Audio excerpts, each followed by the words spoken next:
Hey guys, this is the Toy Collector and I'm going to be reading Magic Girl Addy Finding Freedom where I left off in my last video.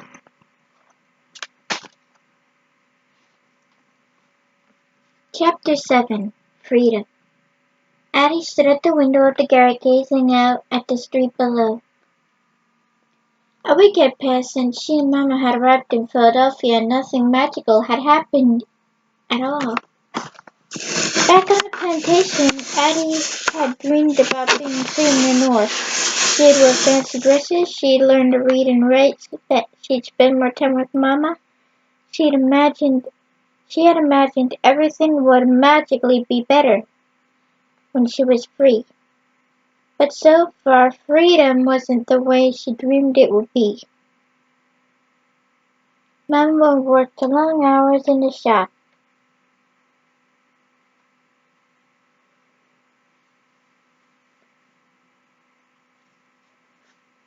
She spent her day making dresses for rich women, working just as hard as she had on the plantation back there. If Addy didn't have a chore to do, she could find Mama and sit with her while she worked.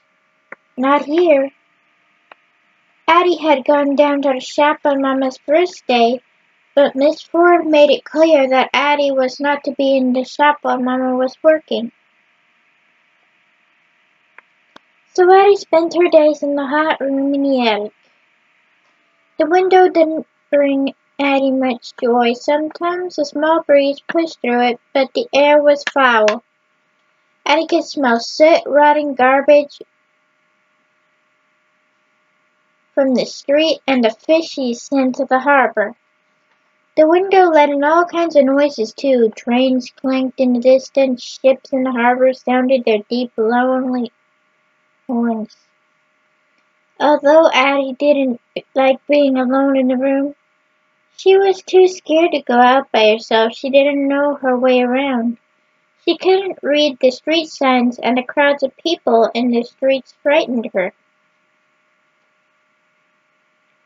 Sarah had told Addy that once she had seen a boy pushed into the path of a speeding wagon. Both of his legs had been crushed. The only time Addy went downstairs during the day was to go to the privy. 10 families used the same privy. It sat in the middle of a dark, filthy alley. The privy smelled awful, and the alley did too. People threw all sorts of things into the alley, dirty water, table scraps. At night, rats prowled through the piles of garbage. Addy had seen Sarah only once at church on Sunday. Sarah's mother was a washerwoman and Sarah had to help her. Sarah's mother was a washerwoman and Sarah helped her. So she had a little time to play. Addy longed for baby Esther, Sam, and Papa more than ever, but she didn't tell Mama. Addy was lost in her thoughts when she heard someone running up the stairs. She opened the door and saw Sarah. "I'm so glad you're here," Addy exclaimed. "Ain't you got to help your Mama today?" "I do," Sarah said. "She sent me to the store for some bluing and a cake of soap. She said I could stop by here for a minute, and guess what?" Sarah went on. "Your Mama said you could come with me." Addy was so happy. She took Sarah's hand and they ran down the stairs. When they got outside, Sarah said eagerly, "School starts next week." "I can't wait." "Me neither," Addy said excitedly. "You can sit with me," said Sarah. "We got double desks, and you can be my desk partner." "Good," agreed Addy, though she couldn't imagine what a double desk looked like. "My Mama said me wear my Christmas dress from last year to the first day of school," Sarah went on. Addy looked down at her dress. It was the same blue one she had worn when Sarah met her at the pier. "Do the girls dress real fancy at school?" she asked. "Some do," Sarah answered. There's this one girl named Harriet. She got lots of pretty dresses. It sounds like she's rich, Addie said. Compared to us she is, shrugged Sarah. Her mama don't work. They came to the curb and waited for a wagon to go by. It was the biggest one Addie had ever seen. The wagon was drawn by 2 horses and packed with people, some sitting, some standing. What kind of wagon is that? Addie asked. It's a streetcar, Sarah explained. Streetcars go all over the city to take people to different places. Let's get on one, Addie said as they crossed the street. It looked like fun. We can't ride it, Sarah said, even if we had money for the fare, which we don't. You mean children got to ride with their mama or papa? Asked Addie. No, Sarah said. I mean they don't let colored people ride on that streetcar. Addie looked confused. It's true, Sarah said. There's a few streetcars for colored people to ride on, but we can only ride on the outside platform, even if it is raining or snowing. And they charge us colored folk the same fare they charge whites. That ain't right, Addie said. It ain't, but it's the way things are. Things is, Sarah said. When Mama came to bed that night, Addie told her about the streetcars. This where freedom's supposed to be at, Addie said. There ain't supposed to be things colored folks can't do. Honey, you're right, Mama said, turning over the pillow so the cold side touched Addie's cheek. But there's more freedom. There's more to freedom than riding a streetcar. There ain't nobody here that own us and beat us and work us like animals. I got me a paying job. You can go to school and learn to read and write. When you got an education, you got a freedom nobody could take from you. You'll still have it even if you never ride a streetcar. I wish you ain't have to work so hard, Addie said. We got to buy everything now, food, candles, coal, matches, and it all costs so much. Freedom got a cost, Mama went on. Just like Uncle Solomon told us before we left the plantation, it costs money and hard work and heartache. She kissed Addie's forehead. Be patient, honey. Things gonna get better, I promise. Now you go to sleep. I got sewing to do. The first day of school, Mama and Addie were both up before the sun. Mama had washed, starched, and ironed Addie's blue dress so that it looked like new. Now she braided Addie's hair in 2 braids and tied each with a ribbon that Miss Ford had given her from the end of a roll.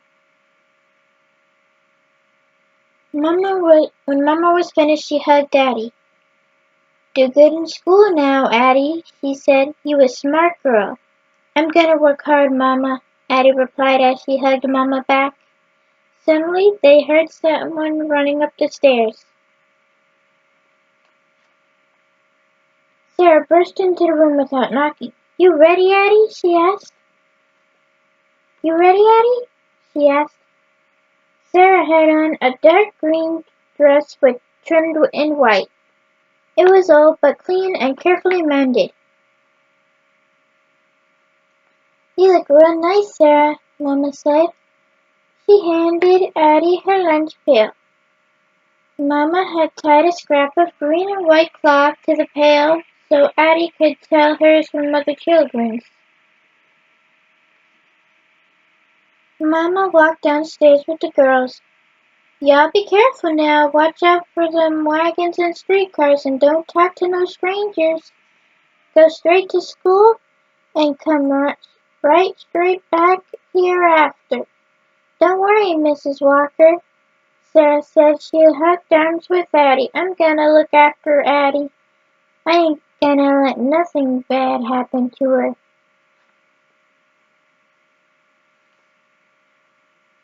The 6th Street School was a brick building near Trinity Church.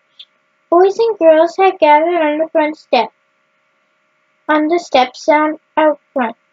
All of them were black, and they were all different ages.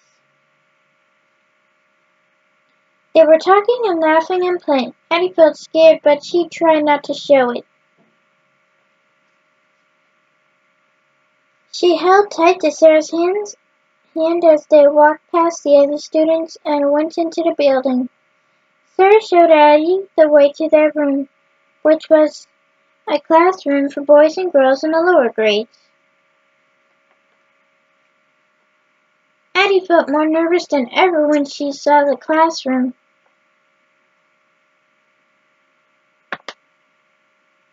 It was crammed with desks in one corner with a large black stove. On 2 walls of the room were huge black squares filled with writing. On another wall there was a large piece of paper filled with colorful shapes. What's that for? Addie wondered. A group of children was already in the room talking happily to one another and looking through books. Addie was worried. She knew those children would soon find out she couldn't read or write. Addie held on to Sarah's hand, but she wanted to break away and run. Sarah's voice interrupted Addie's thoughts. Here comes Miss Dunn, Sarah said. Addie watched as the teacher entered the room. Miss Dunn held her head high and her back straight. Her long skirts swung gracefully as she made her way across the room. She seemed to be gliding on air. Miss Dunn smiled at Addie and Sarah. Welcome back, Sarah, she said, and who is your friend? This here is Addie, she answered. She's from North Carolina just like you, and she ain't never been to school before. Miss Dunn put her hand on Addie's shoulder. I'm so pleased you're here, Addie, she said. You know, I never went to school until my family came north when I started. Some things seemed a little strange.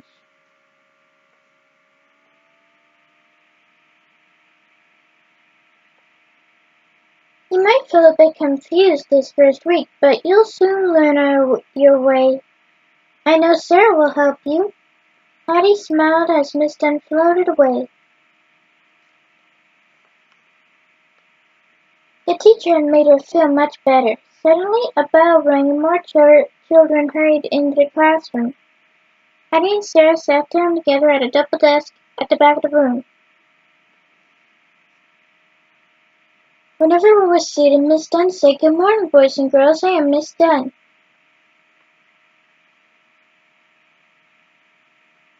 She pointed to her name on the blackboard. I know many of you, but I see some new faces. I want you children who have been here before to help the new students feel part of our class. If we help each other, I know we will enjoy our year together. Tomorrow I will assign permanent desk partners. Miss Dunn asked every student to stand up and state his or her name. Then she announced that the class would spend the morning copying from the board. Sarah, she said, please help Addie copy the alphabet. Yes, ma'am, said Sarah. Sarah was a patient teacher. She showed Addie how to hold her slate pencil and how to form the letters of the alphabet.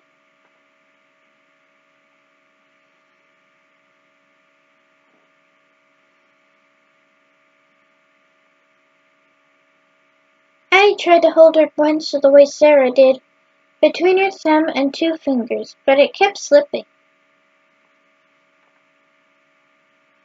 Her letters looked shaky, and Addie finally wrapped her entire hand around the pencil. Even in the letters she slowly formed were squiggly and rough. Miss Dunn stopped to look at Addie's slate. "You're doing fine," she said. Then she wrote something on the one side of the slate. "This is your name," she said. "I want you to practice it."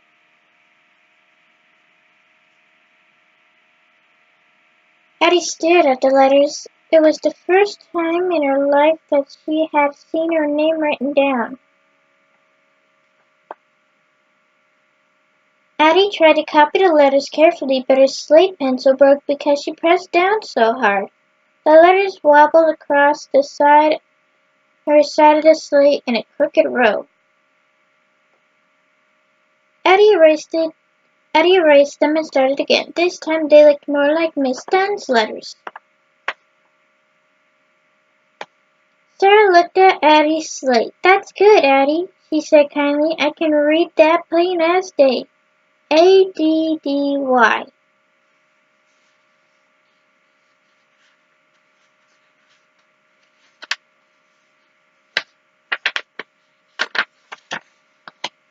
Addie had to smile. It had been a struggle, but she had written her own name, just as she dreamed she would. And she found something she had not even dreamed of when she worked in the tobacco fields. In Sarah she found a friend. Chapter 8 Tested. The next morning, Addie's heart beat quickly when Miss Dunn announced the new seat assignments.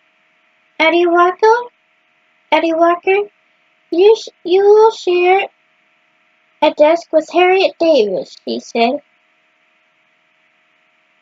Addie and Sarah looked at each other. Then Sarah blurted out, "Miss Dunn, can Addie stay with me? I've been helping her." "No, Sarah, I want Addie to sit near the front of the room. Clara Johnson will be your new desk partner. You can help her," Miss Dunn replied.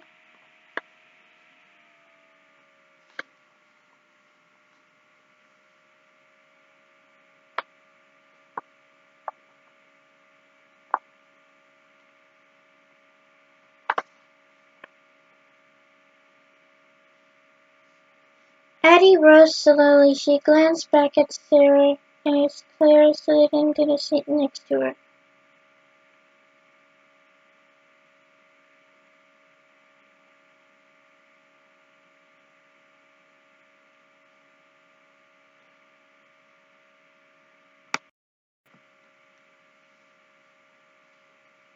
Addie went to her new seat. She sat down next to Harriet and smiled shyly. Harriet did not smile back. Harriet had light brown skin and she wore her hair loose. She was wearing the most beautiful dress Addie had ever seen. It was light yellow trimmed with rows of lace. Addie realized that this must be the girl Sarah had told her about. "Do you know the alphabet?" Harriet asked. She had a thin, high voice. "I'm just learning," Addie answered. "Sarah was teaching me."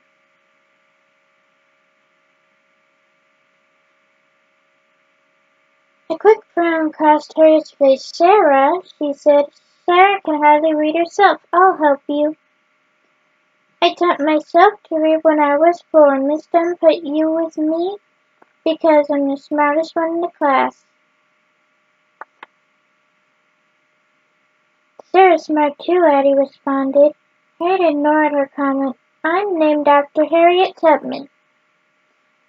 She helped the Underground Railroad."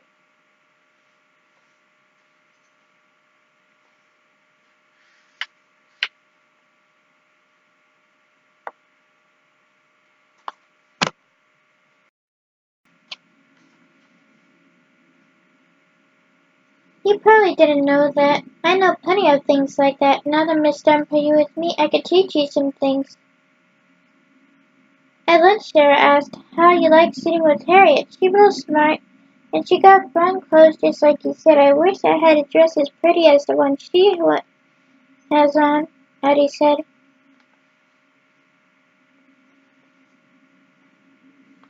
"You know how much one of them fancy dresses cost?" Sarah asked. "How much?" Addy asked. More than my mama and papa making a whole month, Sarah answered. Your mama can't afford to make you a dress like that, Addy. Addy's eyes opened wide. She had no idea one dress could cost so much. Maybe my mama can find a way, she said. Harriet's mama could afford it. I'm sick of talking about Harriet, Sarah snapped. Addy was surprised by Sarah's reaction. What's the matter? She asked. Don't you like her?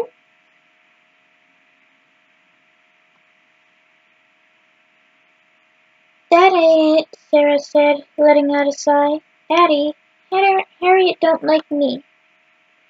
She all stuck up. She thinks she better than other people. If your family ain't got no money, she don't like you. And you know my family poor. But Harriet was nice to me, Addy protested, and she know my family is poor. Listen, Addy, she was only nice to you 'cause Miss Dunn told her to be, Sarah said firmly. Harriet don't have no poor girls like us for her friends.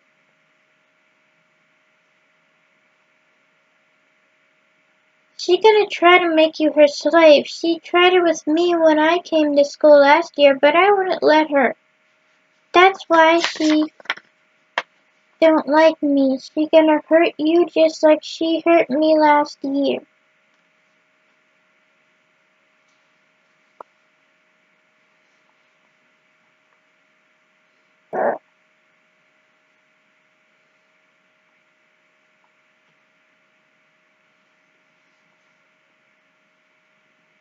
Well, maybe Harriet changed from when you first came up here, Addy said. Harriet ain't gonna hurt me. She say she got plenty to teach me and I got plenty to learn. As the weeks passed, Addy's fascination with Harriet grew. Every day Harriet wore a beautiful dress. Each one seemed brand new.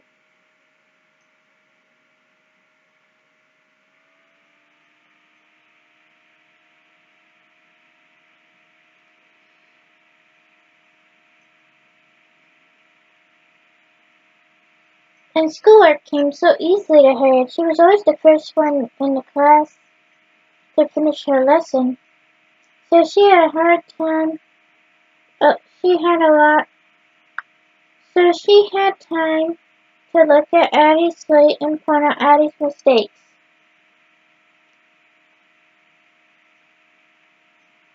Sometimes Addie didn't understand the corrections Harriet made.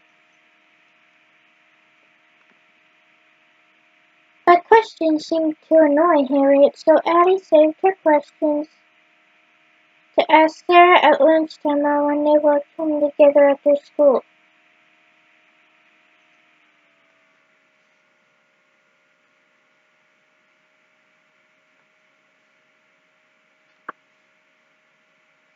Addie worked very hard, so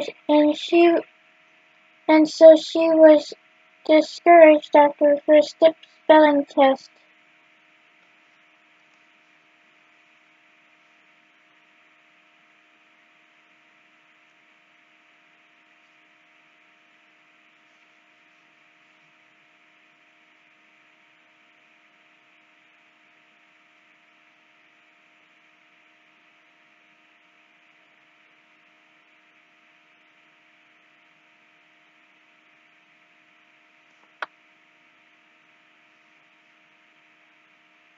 Out of the 20 words on the test, Addie spelled 12 wrong.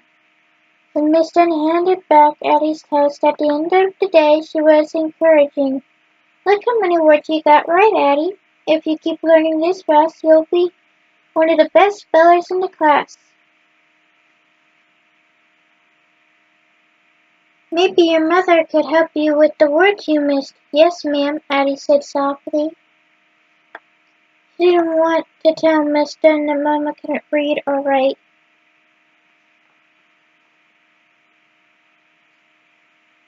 And she didn't want Harriet to overhear her say it.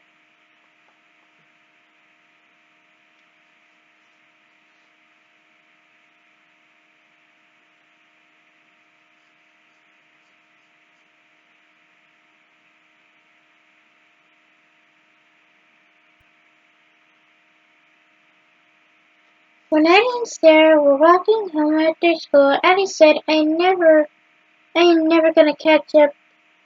Younger girls can read and spell better than me. Maybe it's too late for me to learn. It ain't never too late, said Sarah. You can't learn everything at once. Learning goes slow.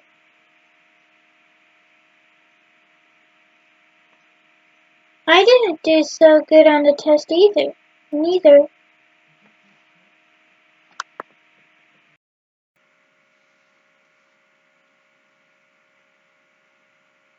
I should have studied harder.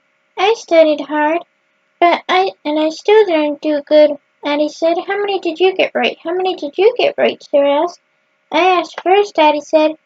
Sarah said, Well, I got 'em all wrong because I didn't study at all.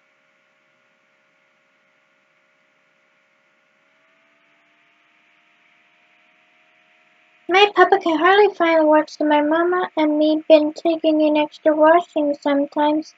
I ain't got time to do my lessons.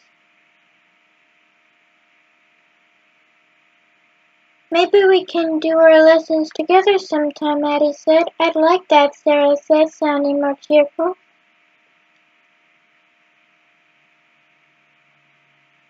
Sarah left Addie at the door of Miss Ford's dress shop, and Addie stepped inside.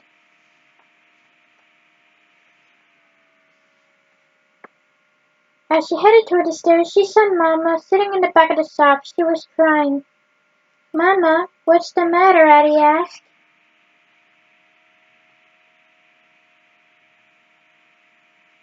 Mama dried her eyes on the sleeve of her dress. You can come in, Addie, she said. Miss Ford ain't here.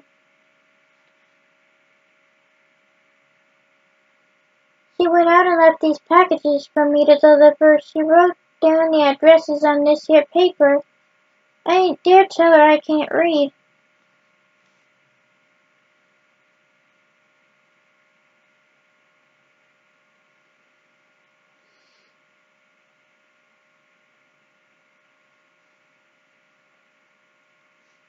She gonna be coming back soon, expecting to see these packages gone.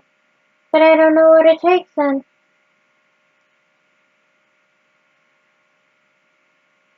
I can take them, Addie said. She looked at the addresses, but her heart sank when she realized she could only read one of them.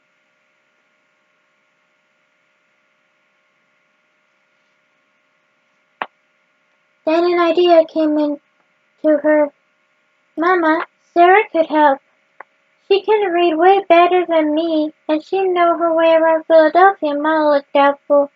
Mama, let me go catch up with Sarah. It's the only way, Addie begged. All right, Mama said after a moment, but you'll be extra careful. Addie grabbed the packages and paper and started running. She caught up with Sarah a few blocks away and explained the problem. Sarah studied the paper for a moment, then she said, I know where these streets is. Let's go.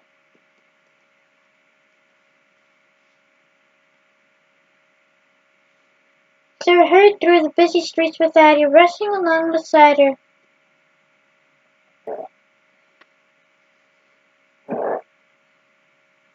Sarah pointed to the street signs and read the names aloud for Addie.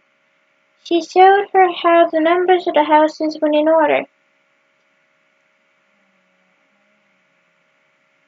After they had delivered the last package, the girls walked back to the shop.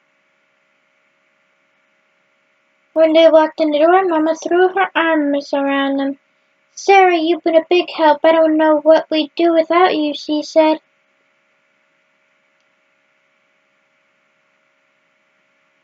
Just then Miss Ford returned. When she saw Addie and Sarah, she said, "What's going on here, Mrs. Walker? This is a place of business, you know."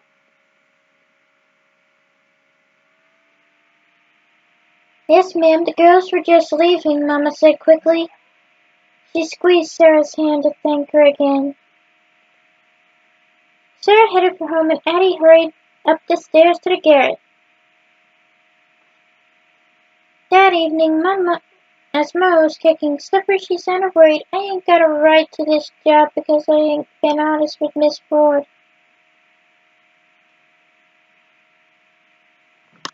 I gotta learn to read or find something else to do."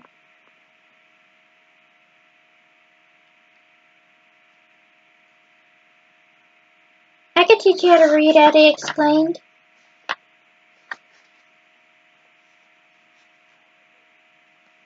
Mama shook her head. "I think it's too late for me," she said.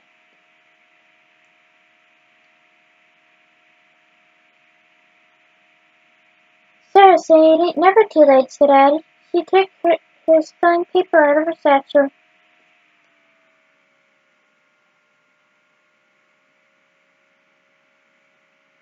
She said, showing the paper. "I got most of them wrong," she said, showing the paper to Mama. "But Miss Duncy, if you help me, I could be one of the best spellers at school." "But I don't know how to help you, Addie," Mama replied. "I don't know the letters."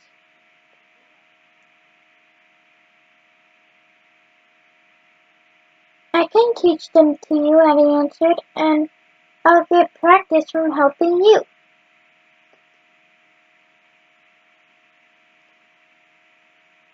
Mama's eyes looked doubtful for a moment at Mama's eyes looked for a moment at the cowrie shell hanging around Addie's neck, the shell that had come from Addie's great-grandmother, who had been captured in Africa and brought back to America as a slave.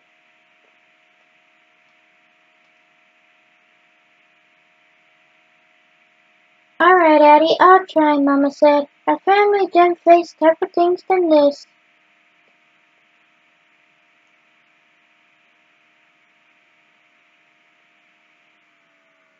"Ain't no change coming overnight, but by and by, well, maybe we'll both learn."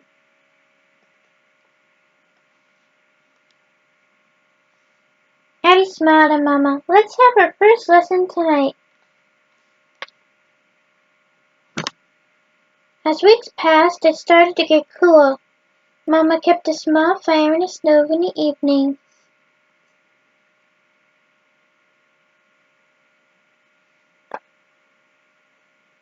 Sometimes, when they made bread or meat pies for supper, Addie showed Mama how to spell words by forming letters with scraps of leftover dough.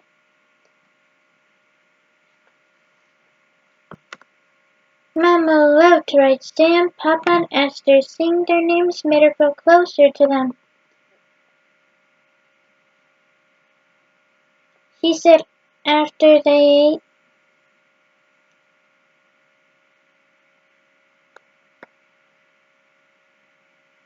they went over Addie's spelling lessons.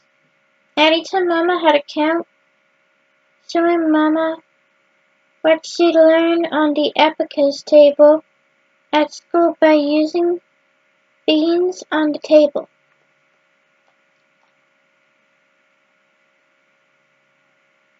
Every day Eddie and Sarah went back and forth to school together, sometimes stopping to pick up colored leaves or smooth chestnuts that fell from the trees.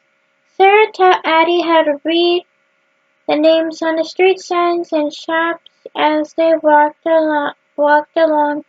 One brisk morning, as they passed the grocery store, Addie stopped to read the sign, "Wilson Brothers Grocery, eggs 40 cents a dozen."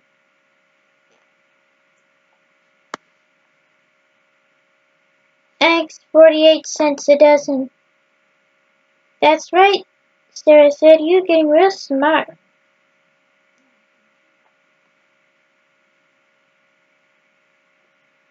You've been a good teacher, Addie said, smiling at her friend. But you and me not as smart as Harriet. You should see her papers. You should see her papers, all hundreds. All 100s. She already doing multiplication.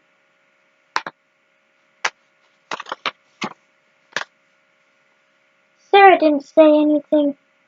She turned her head to look out a shop window.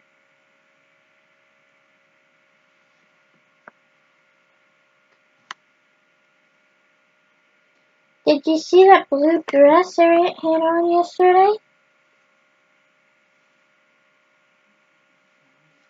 It was so pretty. I never seen her in it before. She must have 10 or 15 dresses.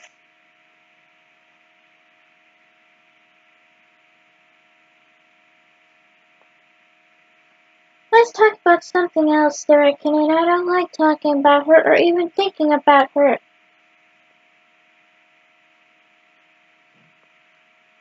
But Addie liked thinking about Harriet. Harriet had everything Addie dreamed freedom would bring her. Harriet had fancy dresses. Harriet was smart. Harriet was sure of herself. When they were at their desk together, Harriet helped Daddy with his schoolwork.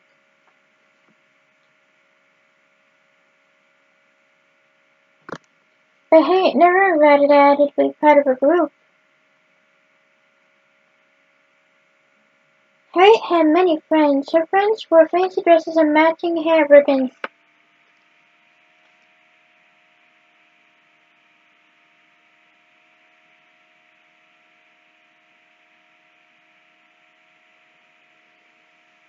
They buzzed around Harriet as if she were a queen bee.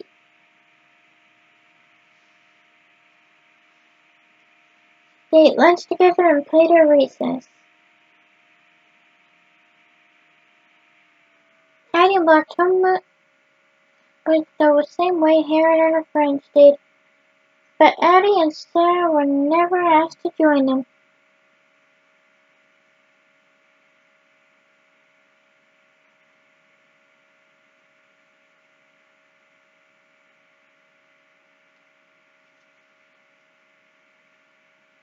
One day at the end of October, Harriet and her friends were walking home just ahead of Addie and Sarah.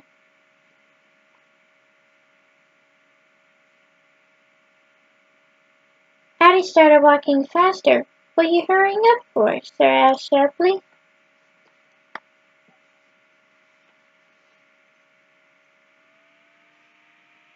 Addie whispered back, "Let's catch up with them."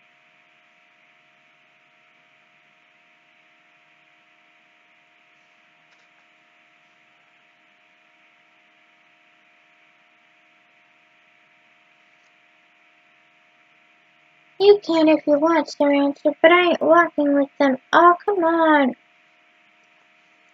"We all go in the same way," Addie said softly, catching hold of Sarah's arm.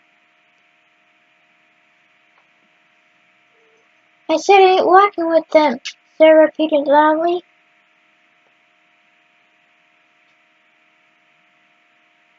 Harriet stopped and turned around. "I heard you, Sarah," she snapped.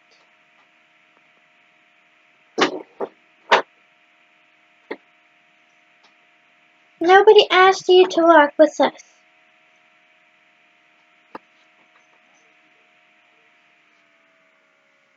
Harriet smiled a cool smile at Addie. "But you can come with us if you want, Addie." Addie got a warm, excited feeling. She turned to look at Sarah, but Sarah wouldn't look at her. Sarah looked down at her scuffed boots. Addie didn't know what to do. She would hurt Sarah if she went with Harriet. "Sarah isn't the boss of you," Harriet said in a loud voice as Addie hesitated. "You can walk with us whenever you want, Addie. It's your decision."